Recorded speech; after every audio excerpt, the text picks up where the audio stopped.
of solving climate change didn't require changing everything all at once, but instead started with giving just a tiny shit. In a world overwhelmed by climate doom and despair, today's guest offers a bold, funny, and effective way to re engage people in the climate fight. One small action at a time, multiplied through community and by creativity. Hey, everybody, I'm Steven Schauer, and welcome to Stories Sustain Us, the show where we explore inspiring personal stories from people who are making the world a better, more sustainable place. Today's episode, I talk with Aaron White, the co-founder of Climate Caring, an effective brand that's disrupting the climate conversation by turning tiny actions into big impact. Aaron and I explore how humor, hope, and community can cut through the noise of climate despair. We talk about why personal agency matters, how a bold brand identity can spark collective action, and what it takes to create scalable climate solutions that people actually want to be a part of. We also dive into Aaron's fascinating journey, learning how his past experiences helped shape his belief in human-centered design and how it's now fueling his mission to tackle the biggest challenge of our time, climate change. Here's a bit more about today's guest. Aaron White spent 10 years in Ethiopia doing humanitarian work before becoming an entrepreneur. Passionate about human-centered design for major challenges, Aaron co-founded the world's first digital inhaler for kids with asthma, and he contributed to rare brain cancer research. Now he's turning his focus to the climate crisis with Climate Caring, a cheeky, community-driven approach to carbon removal and climate engagement. Aaron lives these days in the mountains of North Carolina with his wife Zaid and two very energetic children and an orange cat named Willis. From girls' education in rural Ethiopia to launching a climate movement with sass and science, Aaron's story is a reminder that we don't need to be perfect to make progress. We just need to show up, laugh a little along the way, and take that first step together. All that and more coming up right now here on Stories Sustain Us, where we are inspiring action through the power of storytelling. Good morning, Aaron. Welcome to Stories Sustain Us. How are you doing today? Hey, Steven. Thanks so much for having me. I'm doing great. How are you doing? I'm doing well. Fantastic. Well, I'm over on one side of the country, over in Seattle, and you're on the other side of the country, I believe. You're over in North Carolina. Is that correct? Yeah, I'm in Western North Carolina, so beautiful part of the state. I'm not here from here originally, but live in the mountains of North Carolina, the Blue Ridge Mountains, in a place called Boone. So fantastic little spot. Nice. Yeah, my parents lived for a while just on the other side and into the Tennessee side of the Blue Ridge Mountains. But yeah, it's a beautiful area of the country. So I can appreciate where you live. It's a lovely place. So jump in. Let's do how we do this. As you know, we talk a little bit about you, get to know you, and then we'll talk about climate care, which I can't wait to talk about. I'm just intrigued by your ads, and I want to know more about everything that you're doing. But first, tell me a little bit about you. Like, where did you grow up? You said you're not from North Carolina, so what's your story? How did you get to North Carolina? In the longest, most roundabout way possible, I got here. So actually grew up in Wisconsin. So great Oh yeah, family in small town in Wisconsin called Oconomowoc. I'll spell that for you: Oconomowc. And it's a great place in the Midwest. Lots of lakes. Just had a really great childhood. Two brothers. Really loving home. Mom and dad both are still around, and yeah, it's just kind of the suburbs of Milwaukee. Spent a lot of time like just playing outside in the woods with friends, and yeah, just really loved that. And then stayed kind of in the Midwest. Went to school at a place called Northern Michigan University, and studied biology yeah. and environmental science. From a little kid, I was just always fascinated with plants and animals and how biology worked, and wanted to be a rainforest biologist when I was really little. But then I took statistics and realized that no, I can't be a true biologist. But I was really interested in science and people, and yeah, from there, I didn't really know what I wanted to do after college. I know a lot of kids have that Yeah. same issue, so I went out west and was a ski bum for a year in Colorado. Loved skiing and had an awesome time living out there. And then my ski season was cut short. One day I hucked myself off a cliff and landed, tore my ACL, and then was done Oh, for the yikes. season. And yeah, I was like, I don't Yeah. really know what to do with my life now. But I'd always wanted to visit Africa. Like it was, I thought of Africa as like a singular place. Like you just go and you're, everything is a jungle. And that was my perception of Africa. And had knee surgery and wanted to, did not get a real job, but wanted to travel and didn't know how to do it, but had some friends living in Ethiopia at the time. And they're like, hey, why don't you come out and visit? And I was like, sure. I have no idea where that country is. I know it's in Africa. Yeah. I didn't know, west or east or north or south. And it's in the Horn of Africa. But yeah, went to Africa. Thought I'd spend 3 months there, maybe 4 months, and ended up spending 10 years. So Wow. I just fell in love with Africa, and particularly East Africa. So most of my time was in East Africa. I I was just really open to like exploring different places and finding people that were doing all sorts of really interesting things. And so, yeah, it's hard to explain like my trajectory, but like so to start, I went to a country called Tanzania, and I was like, I want to go Yeah. to I want to go to a village. I want to go to like a real African village because I was dumb and 24 and didn't know anything, and I didn't know what that meant. Like, so I ended up meeting some people. Met this guy John. He was Maasai, the tribe Maasai, and he was Yeah. like, "Why don't you come out and spend some time with my family in our village?" I was like, "Cool. How do we get there?" And he's like, "Well, we gotta get on a bus, and it's not far." And I was like, "Oh, okay." So I thought, maybe it'd be like 30 minutes. It ended up being like 6 hours on a bus. I was totally unprepared for that. And then we get to where the road ended, and he's like, "Okay, we gotta walk in to our village. It's not far. It's just over here." And I was Yeah. like, "Okay, cool." And we walk, we're talking, and then it's like 30 minutes, then an hour, and then I'm like, "How far is it?" He's like, "It's just here." Ended up being like another like 4 hours of walking, and we finally Yeah. get to his village.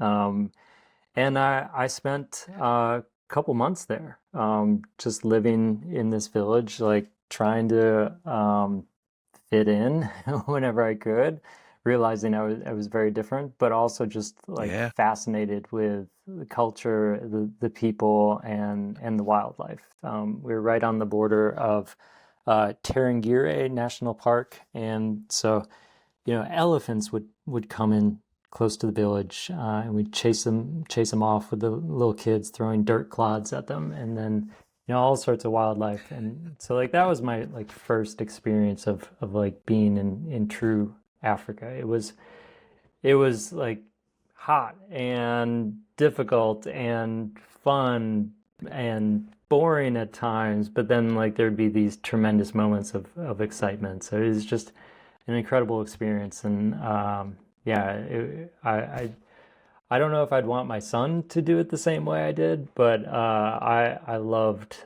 every moment that I was there. About how long ago was this? Was early? I'm imagining early 2000s, or am I off date on the dates, or Yeah, just yeah. kind of So kind of this is guessing? Yeah, this is 2005. So spent a couple months Yeah. in Tanzania, then ended up meeting someone who had a nonprofit, an NGO that was doing education work, and they're like, "Hey, do you want to do some work with us?" And so I said yes, and then so I kept like bouncing around doing different things and meeting more people, kind of always being willing to say yes and go places. Had some really cool experiences working with the Diane Fossey Gorilla Foundation in Rwanda. Oh, So wow. Yeah. working to protect mountain gorillas. There was only at the time only 300 in the wild, and that was incredible. So I worked on some of the communications work that they were doing. And then from there, ended up, of all things, working with a private equity company in Ethiopia for a while. This was like 2007, and they wanted to figure out how to get into this fast-growing economy and fast-growing continent. And so they're looking at investing in all sorts of different things that created jobs, but also had a return for their investors. Sure, sure. They ended up not really making any investments and pulling out, and I took that as an opportunity to get into humanitarian aid. So did humanitarian aid for probably five years, which was incredible. I got to see some parts of the continent that most people don't see. So working in refugee camps along the border of Wow. Somalia, working in really far-flung places that you have to fly to, then take a boat to, and then it was incredible. But during that process of working, doing humanitarian aid, I realized like, all right, so these projects that we're doing, they're, multi-million dollar projects, and they're doing good work. Health, maternal and child health, water and sanitation for refugees. This is great stuff. Yeah. But I realized like all these projects are being designed sometimes in America, sometimes in the capital of Ethiopia, and then they're funded by the UN or the US government in these places. And they often just leave out the people that are the end recipients. Sure. And Sure. and I saw that as like a missed opportunity just to do better Yeah. programming, like better projects. Yeah. But also like you're bringing a thing or a program or a product to people that maybe don't want it. So like why don't you start with the people Yeah. and try to understand Start with the end them a user, little bit right? more? Yeah. And so that led me into this concept of human-centered design. So I got really into Stanford's design school and design thinking, like really thinking about like the end user in mind, like what are the issues or desires that they have, and then working backwards so that you're creating a solution that they actually want to use instead of one that is kind of foisted upon them. Right.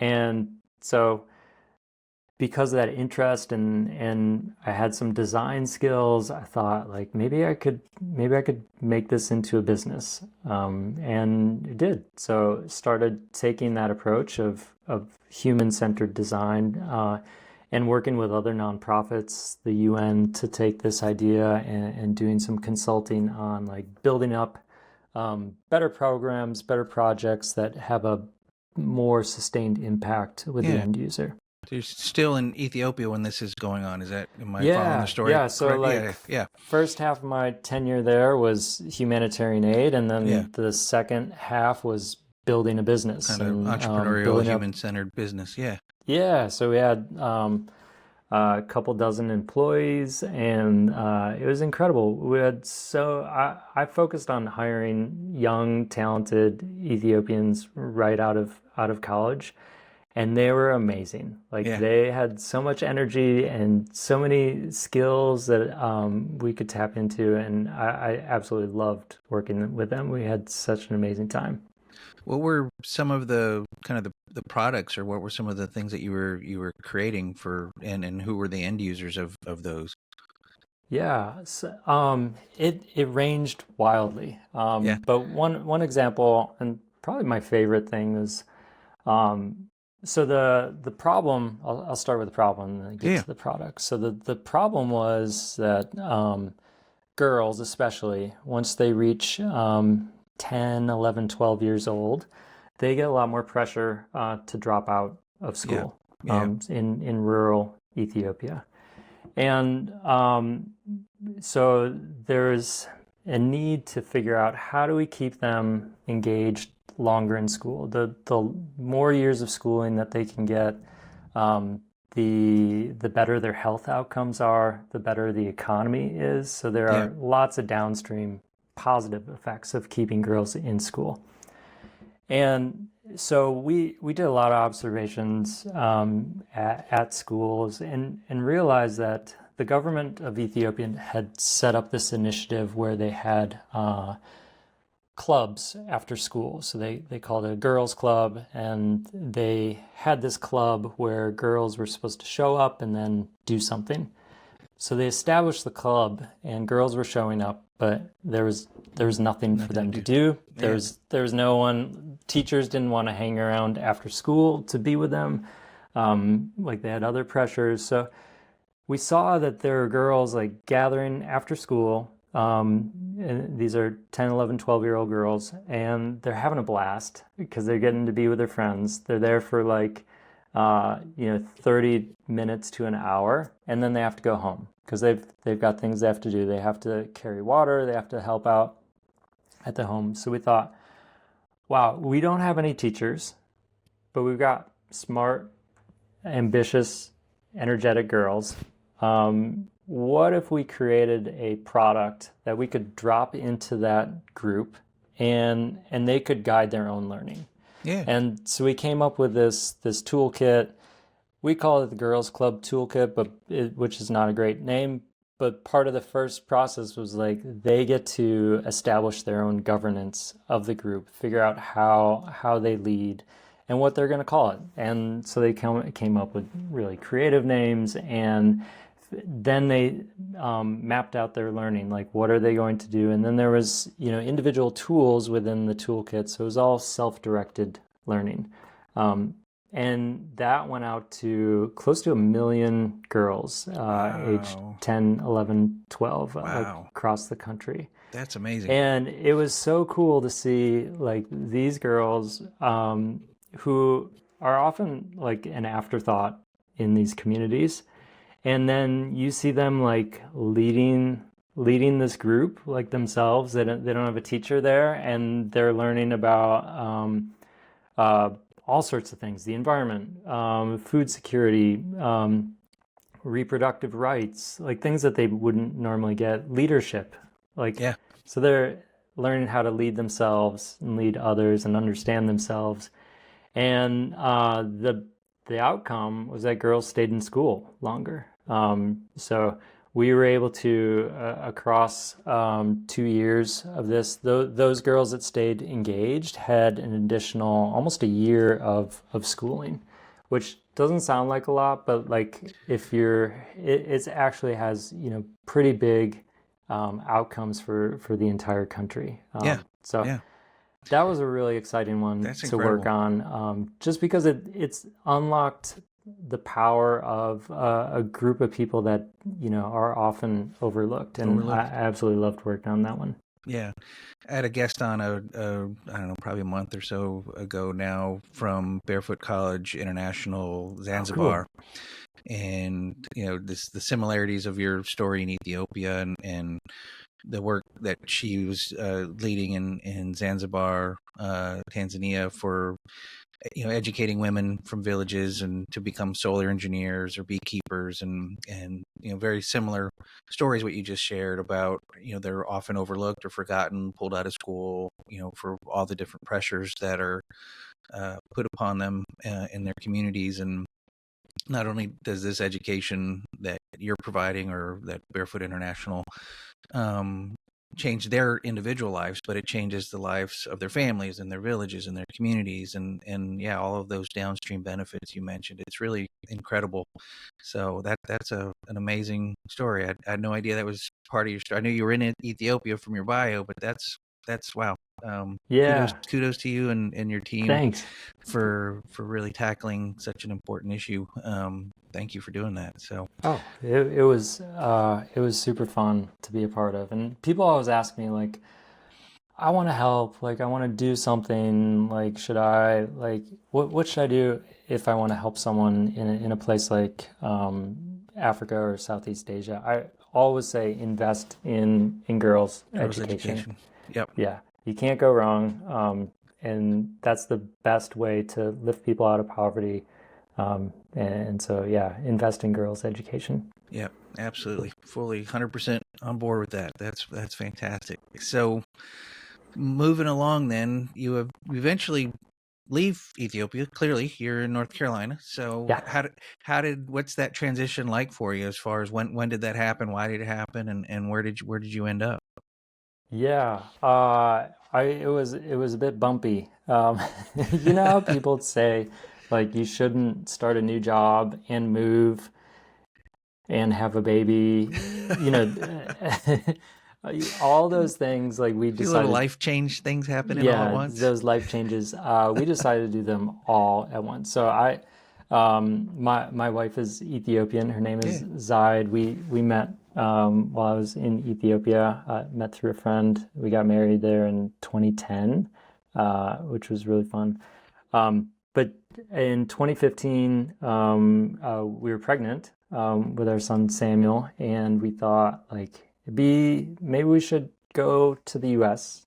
and have the baby, and maybe this is a good time to start a new career. Yeah. And so I because I'd built a business in Ethiopia, was really interested in startups, had an opportunity in Nashville, Tennessee to get involved in a startup, and thought, why don't we move to Nashville where we really don't know anyone? My family's not there.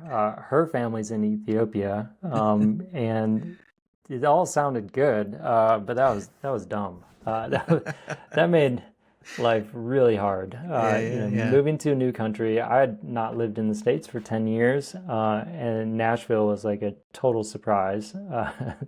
With yeah, it was just very different. So many hipsters, and my wife. You know, there's a small Ethiopian community there, but you know, when you have a baby in Ethiopia, like people are just around all the Rallying time. around to help. Yeah. Yeah. Yeah. Um, if you don't want to hold your baby, someone will hold your baby, and there's always someone to hold the baby. It's magical. Yeah.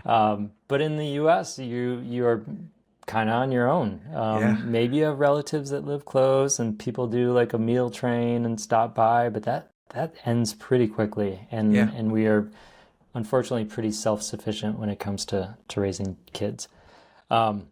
So all that being said, we moved to the U.S. 2015, had our son Samuel, and it was rough transition. So Yeah. I do not recommend that to anyone. Go where your family is or wherever you can get help. But in that process, reconnected with a friend, James, really good friend that I worked with in Ethiopia.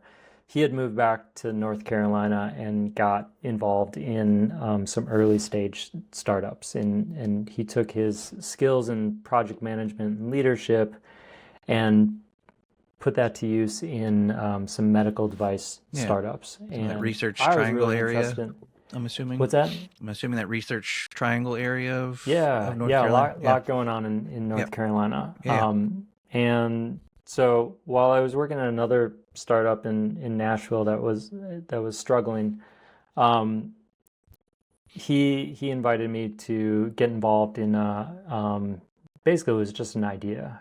It was him, a scientist and an entrepreneur who were trying to take this technology that they were devising and turn it into a medical device, so a digital inhaler. So what they needed was kind of my startup hustle and some design skills and understanding user experience. And so what we were able to create was a a product, medical device product that so I'm not sure if you're familiar with inhalers, but like they're pretty challenging to use. So if you have asthma or Yeah. COPD, you have this device and you put it up to your mouth and you take a breath, big inhale, and at the same time you have to click the button Squeeze the device. so that it injects the aerosol, the medicine into your breath, and it goes into your lungs.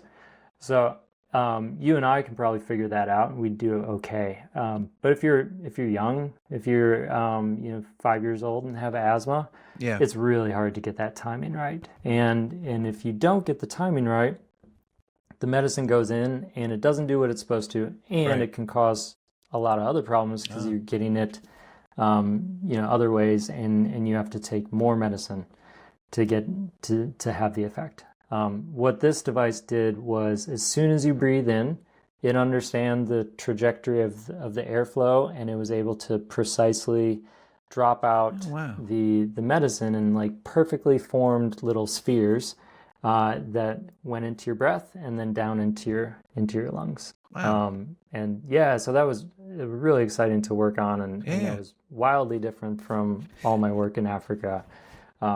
But it's kind of the same theme of like, I love working on like big problems with like a small group of people who are just agile and fun to work with. Yeah. That product is in use today. I mean, that sounds like a It is wonderful close. product. Yeah.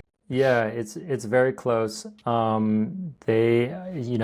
Things in the medical world take a long time. More testing and approval. And sure. a lot of money. So it's very close. Okay. Well, good luck with So that. hopefully soon. Yeah, sounds like a brilliant idea for children who need that medication. Sounds wonderful. So good luck with the approval process and all those regulatory hurdles and things that I'm sure you're having to deal with. So yeah, well, I'm no longer part of that company. Okay. As an active employee, but still want them to succeed. Absolutely, it's a great product. Yeah, absolutely. Was that a good transition then to the company that you are a part of? Or is there more? Yeah, is there a little bit more? There's always other companies. So yeah. Well, tell me a little bit more. Yeah. Yeah. This is one of the things that happened is I got a job as doing innovation for an organization focused on leadership called Center for Creative Leadership. Okay. And they've been around for a long time, steeped in research. They're pretty big. They did not want to really innovate, though. So I had this role where I was coming up with lots of ideas, but they were like, yeah, that's nice, but that's not what we do. But we got this way of doing things. Yeah. And so I could have got frustrated. I could have been like, no one's listening to my ideas. But I was like, well, they don't really need anything from me. They're happy with my work. I don't really have to do anything.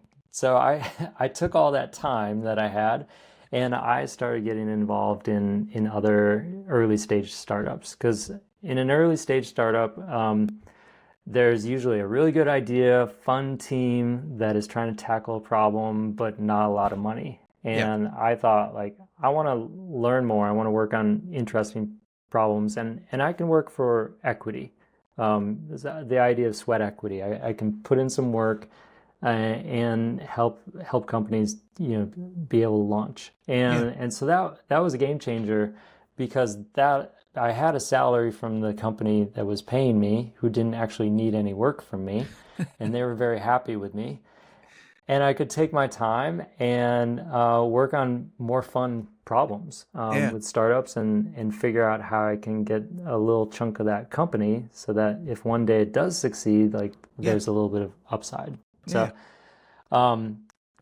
from there, I worked with the medical device company, the inhaler company, and then early stage oncology company. So they were looking at rare forms of cancer. So brain cancer, one called glioblastoma, and then one that is a pediatric one called DIPG. Only affects about 300 kids in the U.S. every year, but it's deadly. It's a really unfortunate cancer, and there's no treatment. But we had a drug that was showing efficacy for that really rare kids cancer, at least in mice models.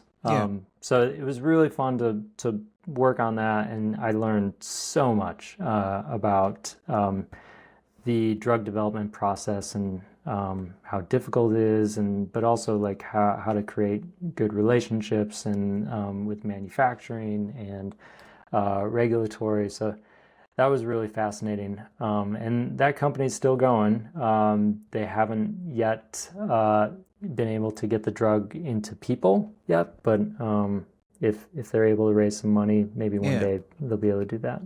And the story I'm telling myself about that, so and correct me if I'm wrong, but the fact that a startup is tackling this issue as opposed to an existing pharmaceutical giant is because the end user is such a small audience. There's probably, from a giant pharmaceutical company's perspective, I'm imagining, not a big profit at the end of this in order to invest their time in the process of developing this, the research development, the testing and all of that. So the fact that this innovative startup company is filling a gap that the big giant pharmaceutical companies don't have a financial interest in it. Am I telling that story right in my head? Kind of. So the startup provides the agility and to be able to focus on like kind of one drug and one disease or a couple of small diseases. But there's actually a financial incentive for the big pharma. The FDA has a what's called a voucher program, and what they do is try to incentivize drug development for rare diseases. So let's take this disease, pediatric disease called DIPG. If you are a company that comes up with a drug that's able to treat this disease, and it maybe doesn't cure it, but it maybe extends the lifetime of the patient, and you get approval, then the FDA hands you a voucher, and this voucher says, hey, for your next drug approval, like this gets you to the front of the line. And for a big pharma, so you imagine like with all the Wegovy and Ozempic right now, if you have one of these vouchers that gets you to the front of the line, like 6 months, maybe 12 months ahead of your competitor, like that's hundreds of millions of dollars, maybe billions of dollars in value. So the big pharma, they wait until the little drug discovery company can get further along to show efficacy. And once they get that voucher, then they will pay the small company up to $100 million for one of these vouchers. So it's a really innovative program that the government came up with to incentivize drug development for kind of very niche diseases that don't get a lot of funding or research. That's living in a day and age where government innovation is often looked at like a non-existent. I mean, that's a great example of, no, actually government can do some pretty innovative, efficient, effective ways of incentivizing the private sector to move something forward. So that's great. That's a great story. Appreciate you going down that road with me, because that's wonderful. But I'm still not at Climate Karen. So from there, I think this was like this was the pandemic hit, and a good friend of mine, David, and another friend, Sonny, we had been seeing ESG, environment, social, and governance, kind of start getting more press, and like figured that like with our network and some of our background, like maybe we can help companies navigate this. And so we created a service, kind of consulting company to help larger corporations navigate ESG issues. Well, it turns out that ESG was kind of short-lived. Yeah, And kind of. it had a Yeah, had a trajectory that went has had up a and then backlash in the like, last couple of years. Yes, yeah, you do not want to mention that word that. Yeah, anymore. that's yeah. It's a lot of words, unfortunately, are in that do not talk about category right now. Yeah. Yeah, so that was like that I've had some failures. That was one of the failures. But one of our clients early on turned out to be a celebrity named Jason Momoa, Oh yeah. and the Ball Corporation makes aluminum cans. And Jason Momoa, big actor, Hmm. and hates single-use plastic. So those two entities came together and created a company called Mananalu, which is a sustainable bottled water, and then kind of put it out to the world, and crickets, like nothing happened. Yeah. And so through a friend of a friend, got connected with Jason and Ball Corporation, and they were like, "How about you help us launch this to the world and make this a product that people actually want to buy."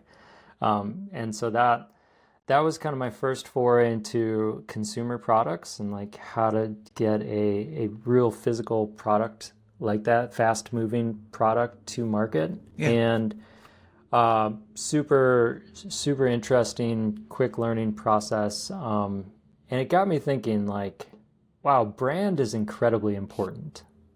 We had a big celebrity, but Yeah. we had a not so good brand. Yeah. It was a name that no one could pronounce.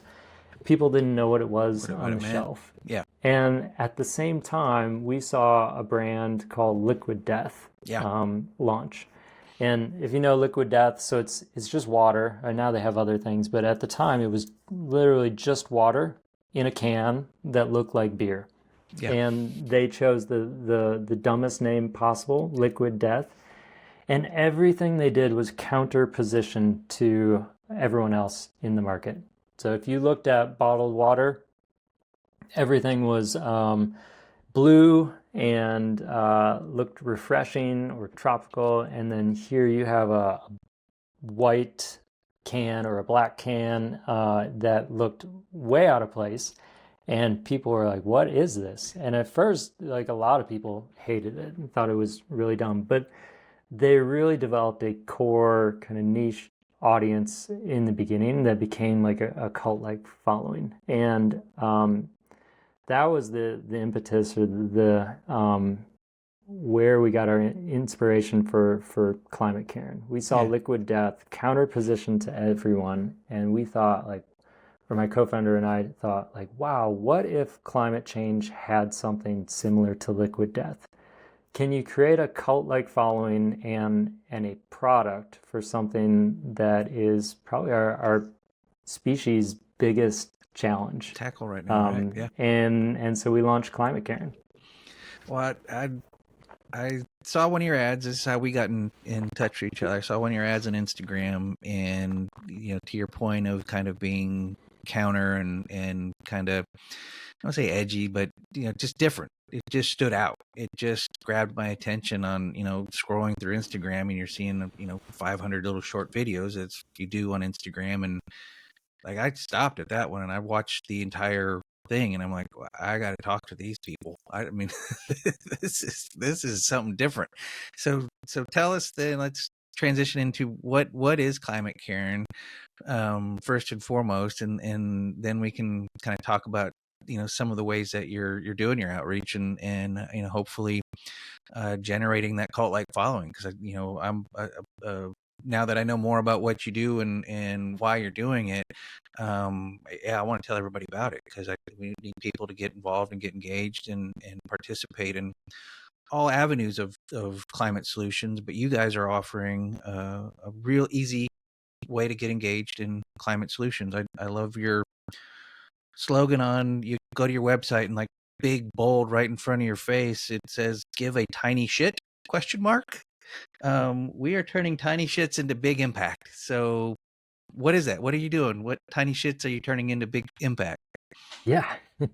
Well, if I back up a Yeah. little bit, like the climate change, huge issue, essentially human induced too much carbon dioxide or other greenhouse gases are heating up our planet.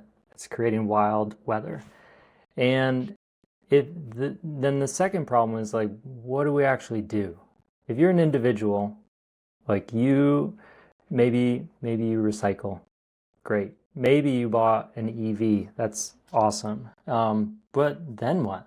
Like, you still have this huge looming problem that is chasing us all, and you have zero agency. And that's where we really wanted to lean into, because what I started to notice is that these headlines about, it's the 12th hottest month ever on record, then it was the 13th, and then the 14th, and now we've hit 1.5 degrees C. We blew past that. And the headlines keep coming. Yeah. But you start to get numb to that. And the problem with becoming numb, if you're an individual, is that you stop paying attention, and maybe you give up a little bit, and that's not good. Right. So that's really where, like, that being that somewhat abrasive brand, and being a little edgy, a little in your face, but funny.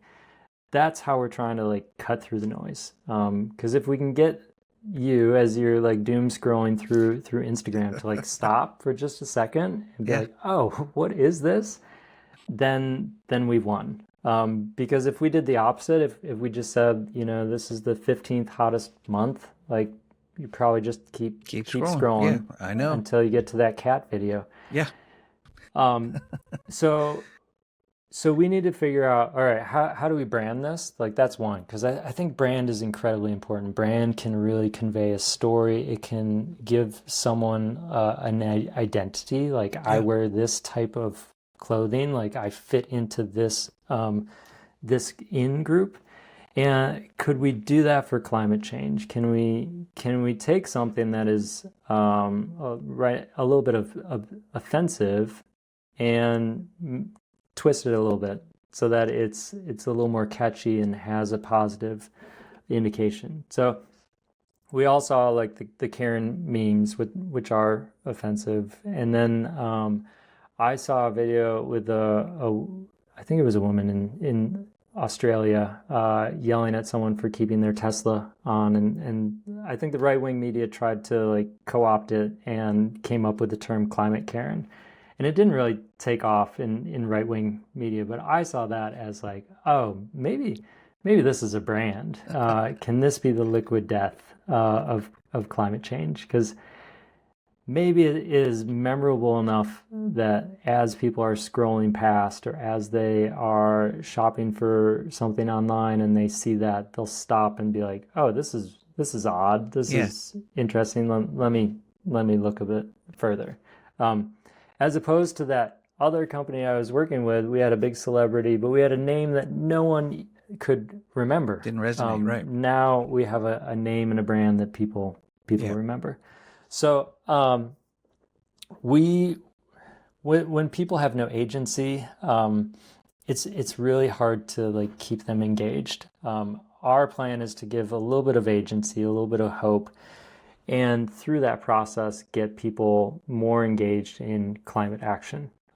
So we've been offering really low-cost ways that people can start to remove carbon dioxide from the air. So we create a little mini portfolio of planting trees, things like mangrove, replanting, something called biochar, which is where you can suck carbon dioxide and kind of lock it into something that's similar to charcoal. And we create a little mini portfolio, and people are able to buy that. And along with that, they get access to community and our newsletter, and offers from other brands that have good products that are sustainable. And the goal is to not... we don't want people to think that this $1 erases all of their carbon footprint. Like, sure. This doesn't end your pollution. Doesn't absolve you of all of your other carbon activity, right? Yeah, but it does help us scale up solutions that we need now and also in the future. Right. So the goal is more about like how can we pull together as many people as possible that do believe in this, and once we have that base, use that as a way to push consumer brands in the right direction. Yeah. Especially as we think about like fashion and apparel brands, like Yeah. if Big we polluters. can if we can show them that hey, your consumers actually do give a shit, and we know because they've been paying us to remove carbon, and they'd like you to do a little bit better. And Yeah. here's how you can do that. Yeah. So that's a big goal is like give people a way to contribute in a way that's fun, but then leverage that community to push bigger companies in the right direction. Yeah. I think it's a brilliant idea. It's a brilliant name, brilliant marketing strategy. I just had Dr. Catherine Hayhoe on last week on the show, and we talked about different climate solutions, and she went into great detail about some of the different solutions out there, and I appreciate your portfolio of some technical solutions as well as some natural solutions that are, because all kind of are needed. There's not a one size fits all solution. We kind of need to go all these, different directions to find ways to reduce carbon or remove carbon and stop putting more carbon in the air. There's a whole lot of, there's different solutions for that. And one of the calls to action that she made last week, and I, respect her opinion greatly, is to get into community. That individually, yes, there are things we can do, but no one individual can really solve this. We have to get into community, which is one of the things that I find so attractive about what you're doing is you're trying to build a community. So I can take my single voice and match it with hundreds and hopefully thousands and then hopefully tens of thousands and hopefully millions of others who can then do what you're wanting to do, is go to other corporations and other entities and say, look, we've got a voice here that's demanding you do better, that you do differently. And so I think it's just brilliant how you guys put all this together, and I couldn't be more excited to have you on the show and share your story. And I Thanks. love kind of your three pillars, the be optimistic, the build community that we just talked about, and then the be ridiculous part. Can you talk a little bit about how you're doing those three things? Because I think they're all incredibly important aspects of how we tackle this giant problem of climate crisis that we're in. Yeah. So on the be realistic, like this does not absolve you of all the issues. And at the same time, the point that I've been making with our community is this is not your fault. Like the big oil and many other groups have told us as individuals that this is your fault.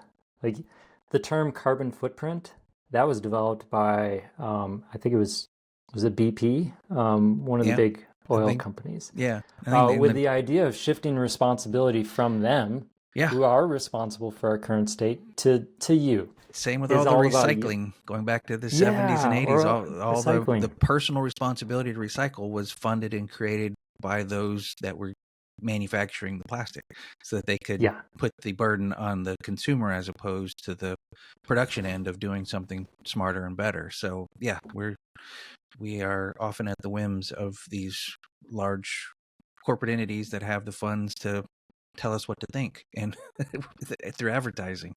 So yeah.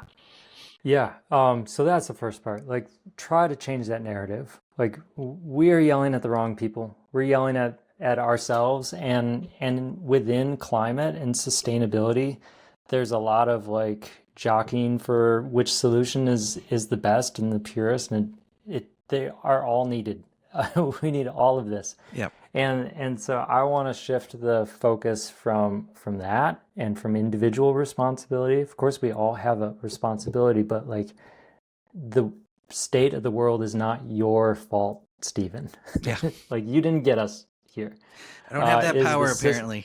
yeah, is the systems and it's the companies that have focused on short-term gains Yeah, instead of our long-term health. And so shifting that narrative, and then create hope. Like there are good things out there. There's new technology being developed. There is, good legislation going on, not in our country, but in other countries. So there is hope. There's hope that there are consumer brands that still do give a shit, and their customers care. So there are some huge challenges, but we also want to offer some hope and some agency. And then, like, this should be fun. Like, I've always loved working on big problems, but it's fun because I'm working with like a great group of people. And the people that are in our community, like they reach out and they're like, I have been climate spiraling, and then I saw you guys, and I just, you made my day. And like that is awesome. Like if you can get people out of that climate spiral, like just stop and be like, okay, hey, it's not your fault. 1, 2, there's a little bit of hope, but we're gonna have to work our butts off.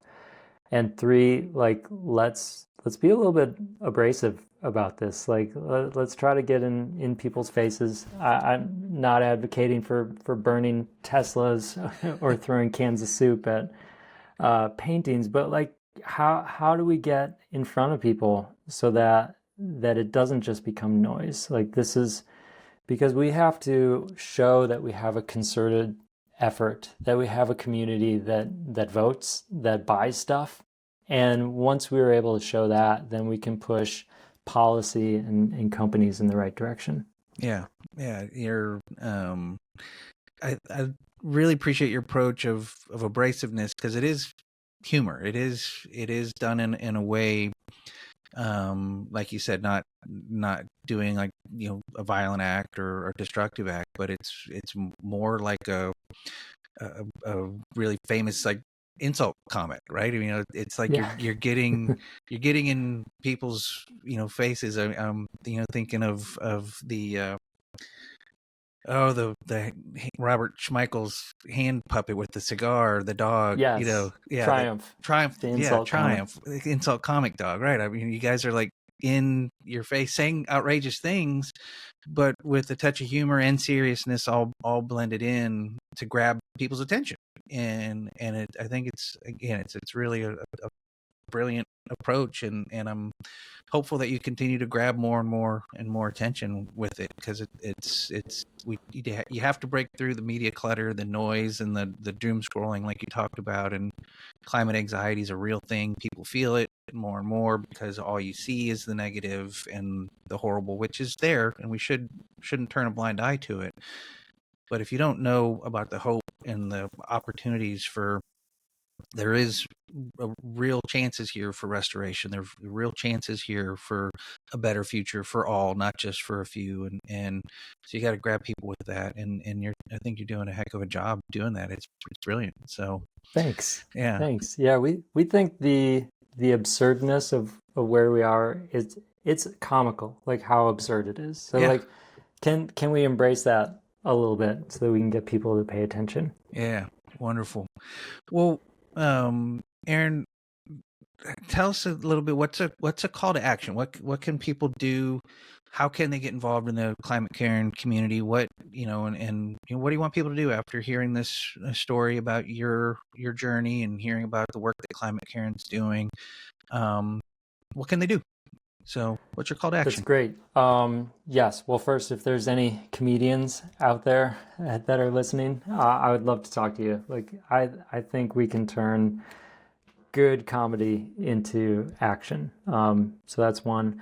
2, we have just started to work with partners who are now selling our membership. So our Climate Caring membership, it plants a tree, it removes some carbon dioxide, and it provides some like fun activities every month, and it's just $1. So now we have launched that with Grove Collaborative, so grove.co. You can go there and buy Climate Caring, and that's a great place to start, because if we can get more brands, consumer brands, selling the idea of sustainability, selling tree planting, carbon removal, like then it can really take off. So that's the force multiplier that we're going for. So if you're a listener and you shop at Grove, go look for us and spend $1 to remove some carbon. Fantastic. Well, I'll definitely put that in the show notes, and I'll put all of your Climate Cairns information so folks can, because they can go directly to Yep. climatecairn.com as well and support directly through your site, if I'm understanding that correctly as well. Yep. Go directly to climatecairn.com, sign up for the Dollar Cairn Club, and start removing CO2. And follow us on Instagram. I've been tired of spending money on ads and sending money to Mark Zuckerberg. So Sure. stop I that. feel ya. And now every new follower, we plant a tree through Trees for the Future. So we're just going to put our ad money to good use. So if you want to follow us, plant a tree, we'd love to have you. Perfect. Well, follow and also share then, so that Yes. other people see it, since you're not actually pushing out the ads with an ad buy. So make sure that if you're listening or watching this episode, go follow Climate Cairn on all their social media channels, like, share, follow, and then make sure you're boosting their voice as well, which is something I'll be doing also, because yeah, I feel you on that ad buy thing. I'm still buying Instagram ads to promote the show, but it always feels a little icky every time I get that the monthly bill. I'm just like, oh, isn't there a better way of doing this? But Yeah. so yeah, It's very frustrating. I get you. Definitely. Well, I want to ask you one other quick question, and then I'll get to the end about hope. But something else that triggered in my mind as we're talking about social media, and I think you all have a fun way of dealing with climate deniers and those who might be trolls in the social media world. And that's something I talked a little bit with Dr. Hayhoe about, like, how do you deal with climate deniers? And there's different methods, obviously, and she had her recommendations. But I'm curious, what's your approach? Because I've seen a little bit of it, and it's on brand. How you're dealing with it. But could you explain to folks how you guys are maybe, because you undoubtedly have it. Somebody sees your ad and your promotion, and I have had my share of it as well, which I feel like it's a little badge of honor. I've made it into the world when somebody has trolled me on something that I'm posting about my shows. But how do you deal with those, either the climate deniers or the angry trolls that are out there? Yeah, there are definitely a lot, and especially on Facebook. Yeah. So like so many on Facebook. Yep. Couple things. One, I learned that a lot of these are actually bots. Just bots. And Yep. there are some tells that you can find. 163 followers and 0 posts from themselves. Yeah. So yeah, I would assume that maybe half of them are bots, but there are a lot of very vocal climate deniers. And part of the problem is, like, they have this playbook, like they have like a number of things that they constantly come back to. Our planet has always been changing, or whatever those are. Yeah. CO2 is plant food. Yeah, CO2 is plant food. Oh Yeah. God. And they are quick to rattle those off. And there's the problem is there's some truth to that. Like CO2, yes, it is plant food. Yeah.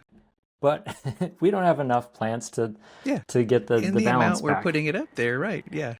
Yeah. So like our approach is to hit back a little bit, clap back with something creative, but also scientific. So if we can be funny and a little bit in your face, but also have a nugget of science in there, then when other people are reading that who aren't a climate denier, they can see, oh yeah, that's funny. I love that they punch back, but also like, oh, I get why that's assumed as a fact. So that's our approach. And then I've been playing around. So the other problem is like, so the rest of us, we don't have a good way, we don't have all the scientific knowledge of how to like factually push back on these climate deniers. So I've been working on a way using some vibe coding to create a climate Karen translator. Okay. I'll send you the link. So Oh, you please. essentially, the next time you're at the barbecue with your uncle and he says something like CO2 is plant food, like you can pop this in there and it will have a very fun way to respond, but also like some science in there. Perfect. I look forward to seeing that. That's great. Yeah, I've I definitely have, gone the route of making sure if it's a bot, I just ignore it and delete it. If it's an actual human being, I've responded to some, and I take the I'm going to overwhelm you with kindness as well as facts approach, Yeah. and no one so far has responded. They put their little pithy what they think is an insult or whatever, and then I respond, with a, well, thank you for your feedback. That's really great. Let me, appreciate your interest in all this, and then throw in a little nugget of information that is relevant to whatever the subject matter was, so that similar to you, if someone scrolls by and sees it, that I'm not starting a fight with them, because that's what they want. They want to, their aggressiveness. They want to be met with aggression so that they can fight. So I appreciate your approach of meeting them with humor. My approach of meeting them with love, and kind of shuts them down. So Yeah. yeah, Yeah. What you don't want to do is provide them a platform. right. That's great. Well, Aaron, let me transition here into the kind of last few questions. I ask all my guests about hope when we get to the end of the show. We talk about some hard things, climate crisis, and there's some really, there's some real challenges happening today, and some real challenges that we're going to continue to face in the future. So these are hard conversations that we have, and similar to you and climate Karen, I want to be optimistic and end on a hopeful note. So I ask about hope, not in the sense of a fleeting emotion, but hope as in a mental state of mind that can be trained and exercised and grown. Hope, similar to what you described, is you have a vision for a better future. You have a plan of action of how to get there. You may not know all the steps, but you know a direction to walk in. And you have a sense of agency, that there's something you can do about it, and that's from cognitive researchers, that's kind of how they define what hope is, and we can grow that by taking certain actions, or we can lose that and become hopeless, particularly if we don't have a sense of agency. So when I ask you about hope, I'm going to ask you 3 questions, and just encourage you to kind of just give the first kind of what you feel is the right answer, as opposed to thinking too hard about it. So first question for you, Aaron, is what's your vision for a better future? It can be for you personally or professionally or for the world, but what's your vision for a better future? My vision, and I think about it in the context of my kids. So I got a 9-year-old boy named Samuel and a little girl 6 named Johanna. And my vision of future, it's a kinder one. People are kind, but there's also like somehow we have overcome this problem of climate change through resilience, and then doing the things that we know need to happen. So this whole episode's been about this question, but just to give you a chance to talk a little bit more about, why is that important to you? Why is that vision of a kinder, healthier, a more sustainable planet important to you? Why is that important? Yeah, for me, I've worked with people on the margins. So in the places that are going to be hit hardest, and that are currently being hit hardest, Yeah. Have the least amount of resilience, or they can't handle the economic and the environmental shocks like I can, Yeah. or my family. And so I know these people, and like I want to have a more equitable future for them too. Perfect. So the last question then is, use your imagination in the future you just described, more kind, sustainable, equitable future.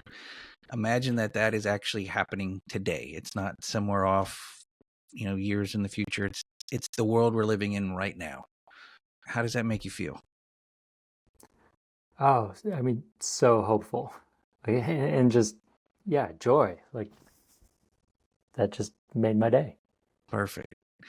Well, Aaron, thank you so much for joining me on Stories Sustain Us and sharing your story and that of Climate Karen. I encourage everybody to get to climatecaring.com and support uh, their efforts to join this community and push for climate change, solutions, the carbon removal, all the wonderful things you're doing, pushing other businesses and organizations to do better. So just thank you for all you're doing to make the world a better place. And if there's anything else I can do to support you, just let me know, because I'm gonna continue to be a fan of your work, because I think it's so important and it's just really well done. So with that, I'll leave you with the last word. Oh, thank you. Yeah, just the last word is don't give up. Like I know climate change is scary, but we have the tools. We have the know-how. Like our world can make this happen. Perfect. Thanks, Steven. Thanks, Aaron. Take care. I really enjoyed today's conversation with Aaron White. We heard how Aaron's fascinating global journey from working in refugee camps and launching girls' education programs in Ethiopia to co-founding a digital inhaler for kids with asthma, how all of this has led him to his boldest venture yet, Climate Karen, a cheeky and deeply impactful response to the climate crisis. We explored how Climate Karen is turning small actions into big impact through carbon removal, community building, and a brilliant use of humor and branding to re-engage people with climate solutions, especially those who are feeling overwhelmed by doom and despair. We also learned how Aaron's human-centered design philosophy continues to drive change at the grassroots and systems levels alike. Personally, I want to say how much I appreciate the approach Aaron and his collaborators are taking with Climate Karen. In a world simply overflowing with content and advertising, finding a way to break through the noise and actually connect with people is no small feat. And the fact that they're doing it with humor and heart, well, to me, that makes it all the more impressive. And let's talk about that name, Climate Karen. For those of you who might not be in on the joke, the term Karen started as a way to describe someone, typically a white woman, acting entitled or unreasonably demanding, usually wanting to speak to the manager. That term carries some negative connotations, no doubt. But what Aaron and his team have done is flip that narrative on its head. By appropriating Karen for a climate cause, they've taken a meme and turned it into a movement. I think that's both brilliant and hilarious. I also fully support the 3 pillars of Climate Karen: be optimistic, build community, be ridiculous. Look, climate anxiety is real. Even if you don't feel it, there are loads of people out there who do. It's easy to feel hopeless in the face of an overwhelming crisis like climate change. But what Aaron has shown us is that finding lightness, humor, and joy in the process isn't just refreshing, it's absolutely necessary. It keeps us from burning out, it keeps us from feeling overwhelmed, it keeps hope alive, and it brings people together. So, if you're feeling inspired like I am, let today's conversation be your call to action. You can start by supporting Climate Karen at climatecaring.com, and be sure to follow them on social media and help amplify their message. You can also get involved with other organizations in your community that are challenging the status quo and building real solutions to the climate crisis. Join a local sustainability group, attend a town hall meeting, support youth climate movements, use your voice, and use your vote. And if you'd like to support Stories Sustain Us, please visit the support page at storiessustainus.com. There you can learn about ways that you can support the show, including liking, sharing, and subscribing the show, following Stories Sustain Us on social media, and leaving me a comment. I'd love to hear from y'all, so thank you when you do that. And if you're able and so inclined, you can offer a financial contribution to help offset the costs of producing this weekly program. Every bit of support helps me continue bringing these stories to you and an ever-growing audience. However you support the show, please know I sincerely appreciate all of it. Coming up next week, I hope you'll be able to join me again on July 22nd when Stories Sustain Us return with a brand new episode featuring Fritz Neumeyer, the co-founder of Oceans 2050. If you've been with me for a while, you may remember Fritz from episodes 44 and 45. Well, Fritz recently reached back out with some new updates that he's eager to share. So I'm bringing him back on for another deep dive, pun intended, into his visionary global movement to restore our oceans within a single generation. Catch the next episode of Stories Sustain Us on July 22nd at storiessustainus.com, wherever you listen to podcasts, and on YouTube. Thank you so much for being here today. Keep making the world a better place. Your actions matter more than you know. Till next time, I'm Steven Schauer. Please take care of yourself and each other. Take care.